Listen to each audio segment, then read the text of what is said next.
بەڵێ ڕێکەوتنی مانگی یەک بەو جۆرە بوو کە لە مانگی دووەوە لە دوای دەرچوونی بڕیاری دادگای فیدراڵی کە 23/11/2022 هاوتای خانەنشینی بکرێ. بەڵام ئێمە پێمانوا بۆ ئەمە کارێکی نایاساییە، چکە ڕوونکردنەوەی مەحکەمەی ئیتیحادی کە داوێتی بە وەزارەتی دارایی عێراق ئەویش بەو جۆرە نییە کەواڵێ.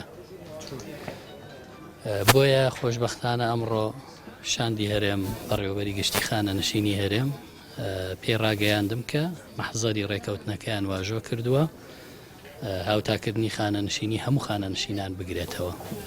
ئەمە هەنگاوێکی باشە و جێی دڵخۆشیە، چونکە قەلەقیەکی زۆر هەبوو کە ئەوەی هەرێم کردوێتی لە یەکی حوتی ساڵی ڕابردووە هەڵبوەشێتەوە و لێشیان وەربگیرێتەوە. بەڵام خۆشبەختانە عێراق ئەمڕۆ ئەوەی قبول کرد کە هەمووی هاوتا بکرێ وەگەوەی پێشوو کراوە. ئەمە ترسیا ئەمڕۆ ئەمە شاندی هەرێم پێی ڕاگەیاندوم بەڕێوەبەری گشتی خانەنشینی هەرێم کە خۆی لە کۆبوونەوە کابوو.